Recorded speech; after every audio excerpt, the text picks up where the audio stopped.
This is Metrsource Minis, the official podcast of Metrsource magazine and home of short-form interviews with your favorite personalities from the LGBTQ world and beyond.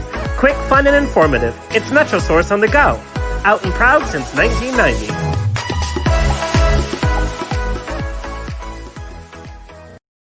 Hello. This is Metrsource Minis. I'm your host, Alexander Rodriguez, lead writer for Metrsource magazine and sassy podcaster.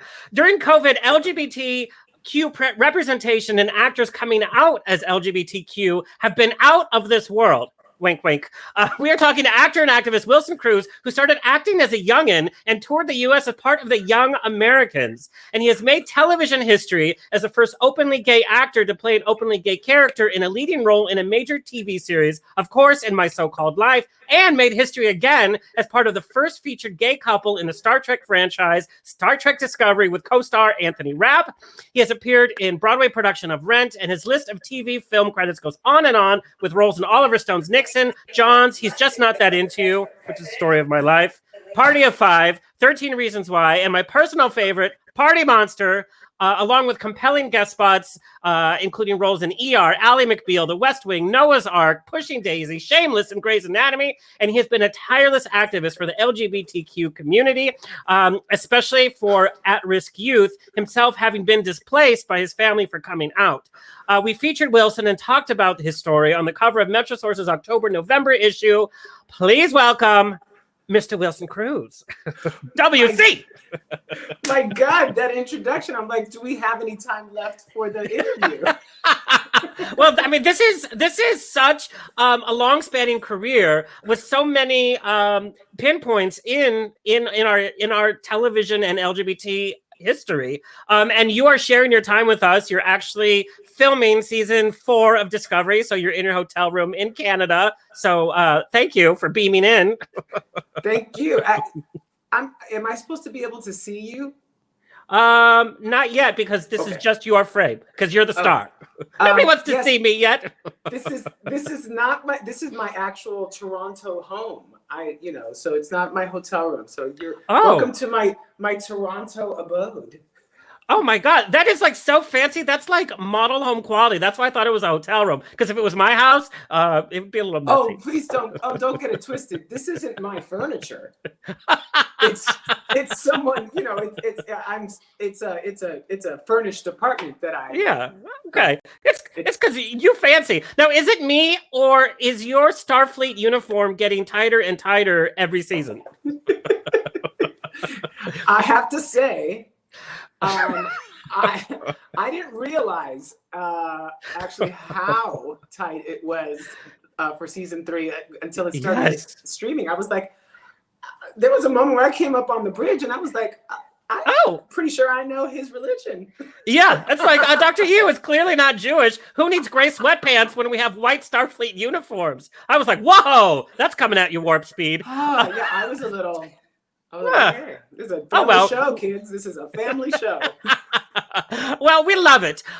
We have seen this huge explosion of LGBTQ characters on screen. Hallmark came out with their first gay couple featured in a holiday film, and now there's like 1,500 gay romance Christmas films. Yes, Star Trek featured you and Anthony as the first gay couple in space, and now Discovery has featured trans, non-binary characters. Major brands this holiday season are featuring a lot of gay couples in their commercials. Is this too much, too fast? Is it sincere? Is it overexposure? Do you think it's just the hot topic gimmick of this year? I don't think it's a hot topic gimmick. I do think that, when people experience an existential crisis, which our culture has, people make decisions about their lives and how they lead them. And I think that people are looking at their lives during this time and going, hey, wait a minute. I actually am grateful for this life, and perhaps I should show up in it more authentically. And I think we're seeing people do that. Well, I definitely think that's right. And COVID is making us kind of self-reflective. We're spending more time with ourselves without outside noise. And so we don't have to, well, I mean, you're filming, but, the rest of us don't have to wear certain outfits if we don't want to, because we're not out doing our thing. We don't have to shave, or, we're kind of rediscovering what we want to do for ourselves without any outside pressure. I've had 2 friends come out as trans in the last 2 weeks, and they said it's because of COVID. Yes, I think there's, when we allow ourselves to get quiet and listen to our inner voice, without the noise from the outside world, and there has been so much of it, and I think because there's been so much of it, we have been more willing to turn it off. Yeah. And when it gets quiet, you're left with you and you alone and your truth. And when you figure that out, you want to yell it from the rooftops. Well, listening to myself, I wish my voice was not so annoying. Girl, so I want to hear your story. You and I do this every time you interview me. I am not going to allow you to beat yourself up. I'm not going to do it. You're fantastic. I love you. Oh, thank you. I could call in sick for me at school as my mom, and nobody even was the wiser. Listen, I talked to the bank today, and I was ma'am all the way through, and I was like, yep, go ahead, yes. We're seeing a lot of charges from Victoria's Secret. Yes, girl. Hey, no judgment. Come on. No, God, no. Now, tell me the story about getting cast on Star Trek, because you thought you were part of it and then not, but then you were. Tell me, because I love this story. I mean, so I wanted to be on Star Trek Discovery. Like, I knew they were doing a revamped Star Trek for this new age, and so I reached out to Brian Fuller, who I had worked with in the past, who was developing the new version, and I was like, hey, if I'd like to do this. If you think it's a good idea, why don't we make it happen? He was like, sure. So anyway, they 6 months passed. I heard they were looking for this gay officer on the ship, and that's all I knew. And the next thing I heard, it was Anthony Rapp, and I was like, amazing, because I love Anthony. Honestly, right after I wanted to kill myself, my next thought was, at least it's Anthony Rapp. Yeah. And so I called Anthony and realized he had never met Aaron and Gretchen, who had hired him, and so I kind of connected them just so they can say hi and all that. And then and so I let it go. It was like another one of those heartbreak stories that actors have about the part that they, wanted and, didn't get. And 3 months later, I get a phone call from my manager, like, you're going to be on Star Trek Discovery. They're not going to have one gay. The gays are coming to Star Trek Discovery in a pair. But then, as is a theme in my career, it got snatched back because the network, because CBS was like, we're not sure. We don't think he's formidable enough. Clearly, they hadn't met me. What? They didn't think I exuded formidability. Oh my God. And they wanted to see me on camera. And so Aaron and Gretchen just brought me into the office and put me on camera, and I read a scene with Aaron. They sent the tape over, and then, I got the offer. So it was just, they wanted to make sure. Well, and thank God. I have to tell you, then, as you know, then I got the job, and 10 episodes later. Well, as we know in Star Trek, no one's really gone. And, as we've seen, you've come back with a vengeance, with an expanded role, and we get to see more of your relationship, which I really love, because we had that sci-fi drama going on between you and Stamets, but now we get to see you living the life of a couple, going to bed at night in the same bed, and kind of sharing relationship struggles. How do you work with somebody that you're in a relationship? And we're getting to that part of the relationship, which I enjoy so much. We're seeing Stamets and Dr. Hugh as a family in space. And it's so important, especially as we add new characters. Now, this season, we're in season 3 of Discovery. The crew is displaced almost 900 years, or over 900 years into the future. Almost 1,000, yeah. Yeah, leaving everything that they have known behind.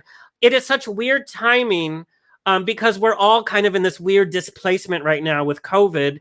And we know depression is running rampant in the nation, and especially within our LGBTQ community. What advice do you have for somebody from our community that's feeling alone, that's kind of feeling isolated? Because you've had some lonely points in your life behind the scenes as well. If you want me to be, I'm going to be who I am, y'all. Sorry. Yes. I have had a very hard time with isolation, and I am up here in Toronto and working, but the way that the schedule has worked out, I spend a lot of time alone here in this apartment, and I struggle with it a lot. And the only thing that, because I'm a tactile person, I am a social creature. Yes. And I grow from it. I need it. It's fuel for me, people. And I love my alone time as much as anybody else, to refuel for that. But this has been a lot. And so for me, it's been about reaching out, making myself vulnerable enough to say, I need to talk to somebody. Will you get on FaceTime with me? Will you go for a walk with me? Or just saying, just picking up the phone and saying, I'm having a rough time today. So there's that. And then for me, it's been about staying physically active in some way. And so I've created a little bit of a routine because all the gyms here are closed. And as much as I am a social creature, I am also a physical one. I need that. It's the gift I try to give myself every day before I give to so that I can give to anybody else. And so, making a commitment to that and creating a schedule, that I can, a structure that I can exist within, that's challenging, but doesn't feel overwhelming because I have a lot of other things going on. You know what I mean? Yeah. We have 2 Senate races in Georgia. There's a whole season of Star Trek Discovery. I'm on the board of Glisten. So, being of service right now also keeps me less in my own head. You know what I mean? So I'm not picking myself apart. I'm concentrating on someone else's needs and how I can be of service to them. Which is sometimes it's kind of a thin line. We've talked to a lot of activists this last season, through the election, through Pride season. A lot of actors have given so much of their time towards activism, and a lot of the headlines are based on that. And the interviews are going to focus on what's happening with the LGBT community, which sometimes can even be more isolating because we're focusing on that and we're talking about the good that the community is doing. And like you said, it's we're not talking about what you are going through or you as a person. It's, I have to say these things for the community, and I'm sticking up for the community, and I'm donating my time, and I have to say all the right politically correct things, especially right now, which sometimes can be exhausting. I call it activist fatigue. And then also that attention is not put on who you are as a person. Like if you want to crack a silly joke or, be in a bad mood or talk about, somebody's bulge, it's like, it doesn't fit like this, it's not dealing with your personality. Yes, but I will say this, that in these moments of, isolation, of insecurity, of the unknown, this era in which, politically and culturally, we are adrift, that in these moments, there's nothing more revolutionary than joy, than the willingness to act out and appreciate and create joy for yourself and the people around you, that you do that in spite of what we're experiencing, that the act of joy, of being joyful, is the most hopeful thing that we can do. And when we do that, we are expressing the fact that we believe that we're going to be okay eventually, and that this moment, like every moment, good or bad, is a temporary one. And we have to endure it and work through it and be responsible to each other through it, but also hang on to the hope that one day we will see our way out and we'll have each other to hold on to again. I love that message, and it's so great going into the holidays with a message like that and heading into the new year, because it doesn't look like we're going to be heading into the new year much changed. I'm going to be right here in this apartment through the holidays by myself, because we're on a break that starts soon, and I will be here with that poinsettia plant that I usually kill at some point.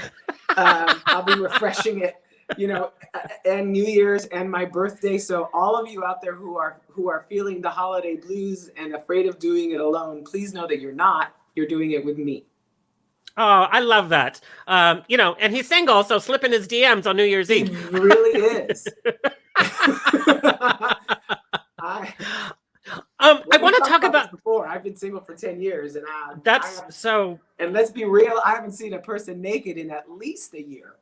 I find that so hard to believe. But we know that you're a good boy. You're a good boy. You're a responsible boy. I want to talk about that. You gave up alcohol by working on Star Trek Discovery and 13 Reasons Why. What brought you to the point of that decision? And we know LGBT social life is full of alcohol. How do you handle your sober journey as part of the community? So, for me, it's not so much that I'm sober, it's that I have realized that alcohol is not the drug for me. And, I think many people need something to alleviate the stresses of the day. Yes. Holla. And some people, have a dependency on alcohol. That wasn't my issue. My issue was that I had a very problematic chemical reaction to it. And so, once I owned that and my friends were honest with me, they were like, you are not your best self. Yeah. I was like, okay, well, that's something to consider. And I never loved it that much anyway. So now, I smoke my vape when I need a minute, and or I'll have a gummy, and everybody's happier. I also want to talk about ageism in entertainment. What I love about Star Trek Discovery is that we see such a wide variety of characters and actors. We see strong female characters like Michelle Yeoh's Giorgio, Jane Brooks's Vice Admiral Katrina, and Tig Notaro, of course, alongside the youngins like Michael Burnham and Tilly, even Saru, played by Doug Jones, who just celebrated his 65th birthday. Age is not even talked about. These are just strong characters all working together. And I love that there's not this kind of focus of, we have the older characters and the younger characters, especially for the female characters. Because, after a certain point, female characters kind of become the older figure. Yet Sean Connery was playing a love interest till he was like 82. Did you ever feel the pressure, because you came into your career success so young?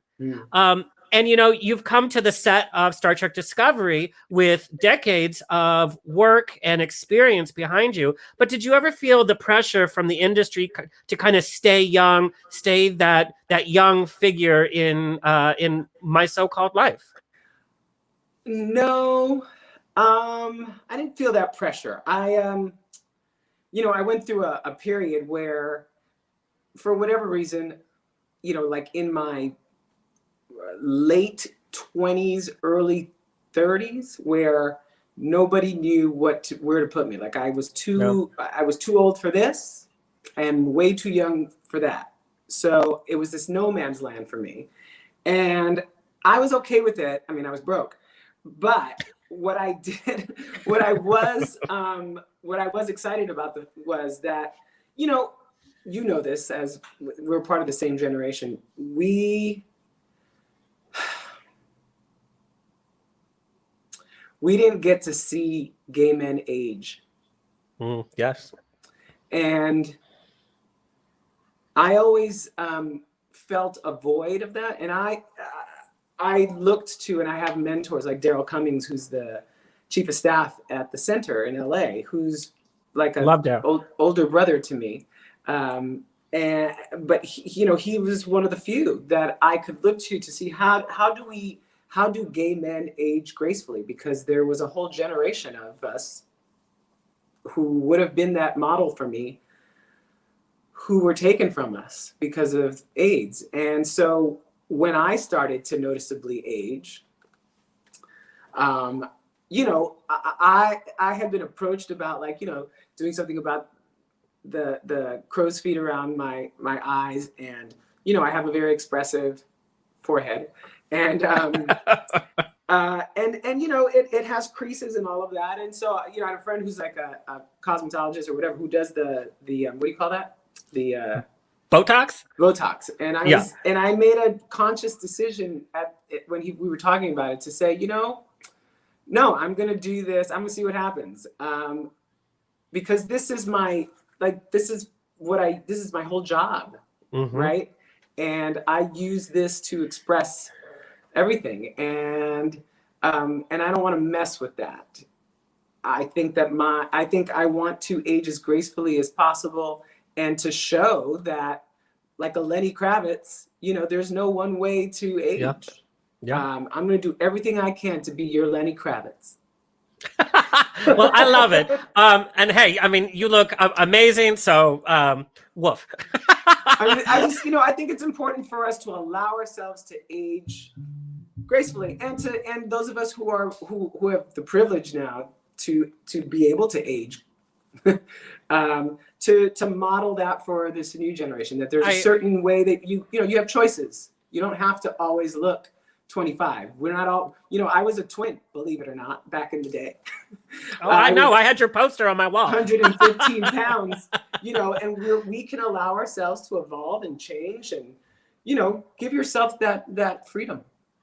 I love that. And I think it's so important, especially, we were talking with COVID, there's this kind of smoke and mirrors with social media, and you can't keep putting all of these, well-posed pics out traveling and all that, because we're all stuck at home. Yeah. And so filters look kind of ridiculous now. And so I think it's really important to have honest representation of what it's like to age gracefully. And you're one of the healthiest friends and actors I know. And so that's such a great way to express that. It's, you can age, but you can get healthier and look amazing. And I have to, be honest, like, I'm aging, my body's changing. This experience of not having access to a gym,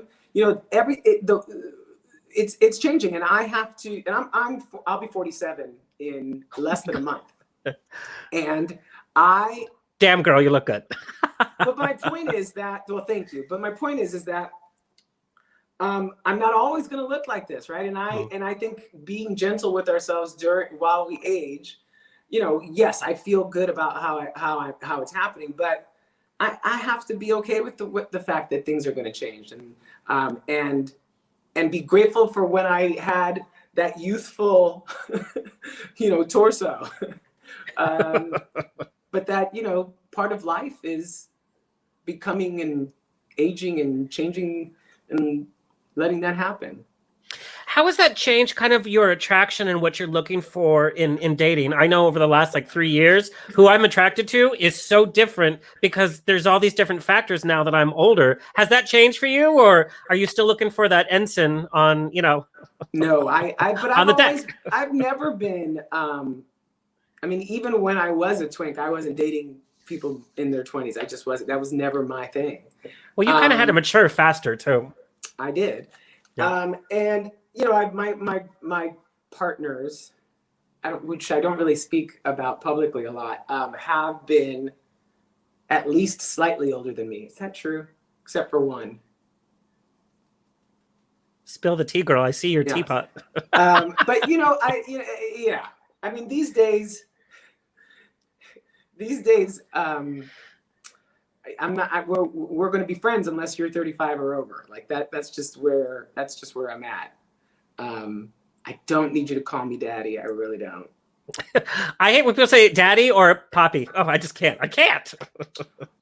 Poppy, I'm not so. Oh.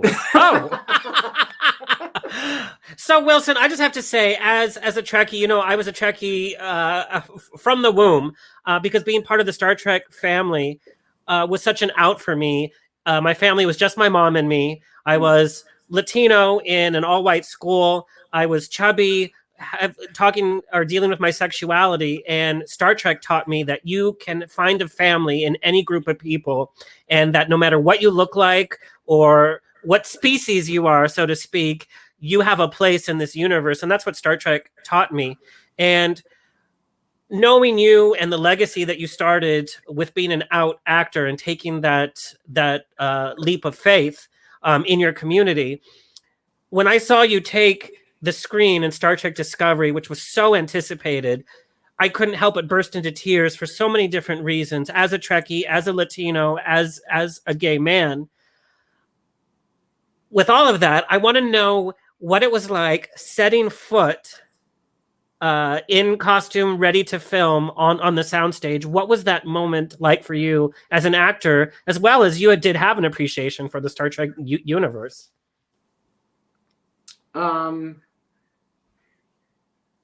It was overwhelming. It was a big day. Like, here's what I know that I was grateful for. I was grateful to have Anthony Rapp by my side. Because he enjoyed watching my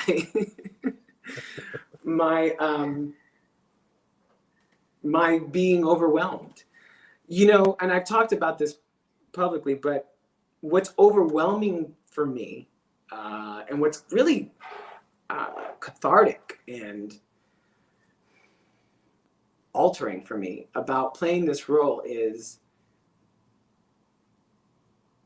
I get to imagine what our lives are going to be when we don't have to deal with homophobia and racism.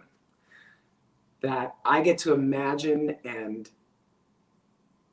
create a Puerto Rican gay man who was allowed to live up to his ultimate potential, not held back by anything or anyone who thought less of him based on his sexuality or his race. That all he had to do was just be as perfect and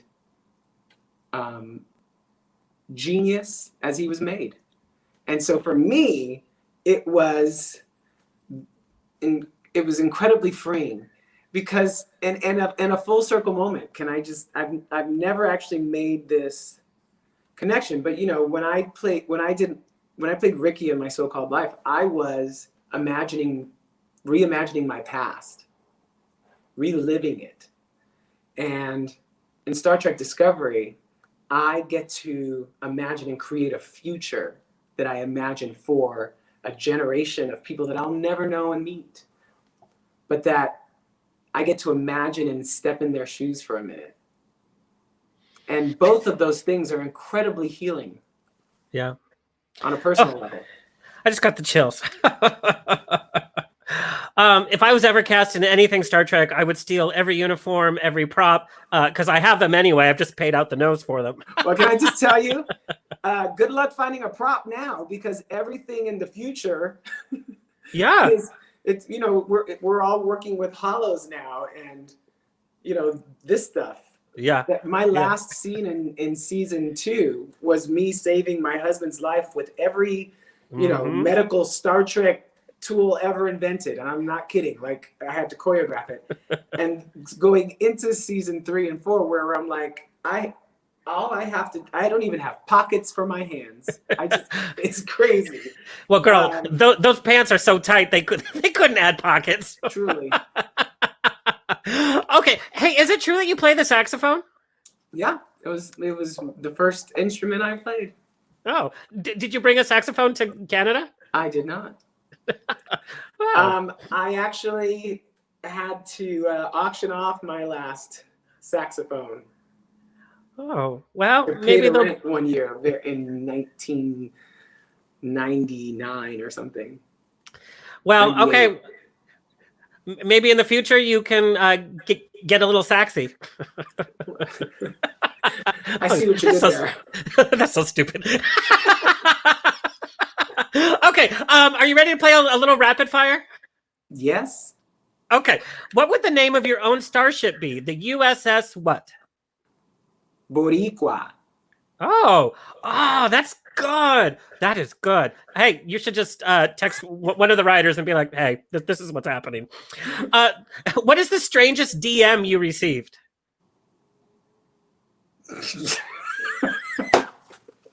Spill the tea. I'm always shocked that people just send dick pics. I'm always like with no context. I'm like, I mean, it's small talk. I mean, I don't know. I don't know how I'm supposed to respond. Looks very Thanks. clean, sir. Have you ever responded? Have you ever been like, wow, I need, okay. I don't Now we know understand it. Anyway, go ahead. Okay, now we know you're very into fitness. You can't really go crazy in between seasons, but what is your binge food on cheat day? Oh, I have a cheat day at least once a week. My kryptonite is mac and cheese.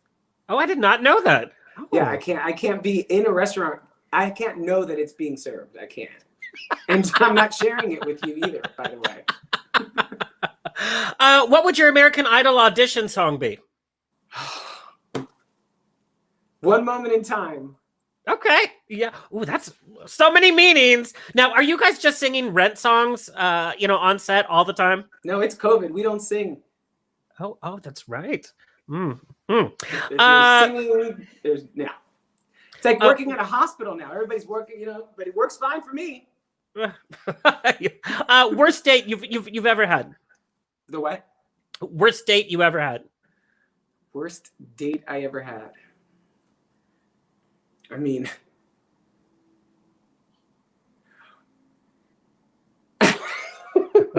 oh God. Well, there was this guy in high school who he was older. I was like, oh, he's an older man.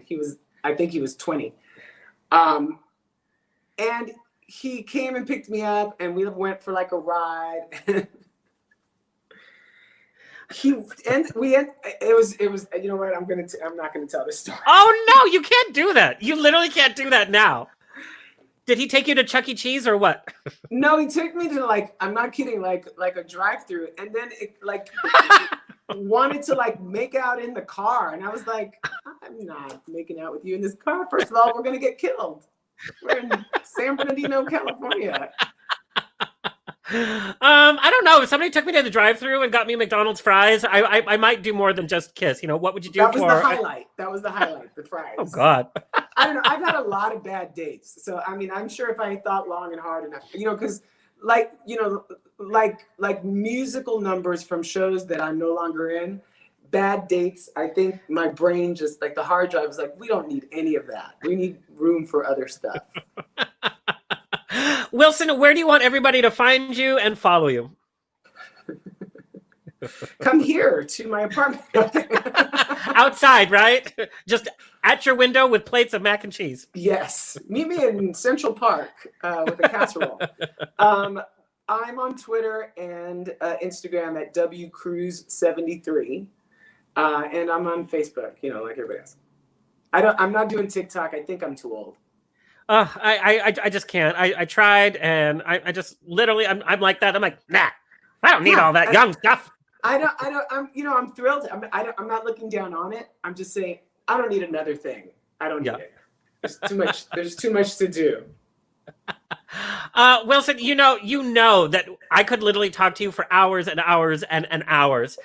Thank you so much for joining us. And to our audience, Season 3 of Discovery is now streaming on CBS All Access. And you can read my in-depth interview with Wilson Cruz in our last issue of Metrsource. Get it on newsstands or go to Metrsource.com. And that's our episode. I'm your host.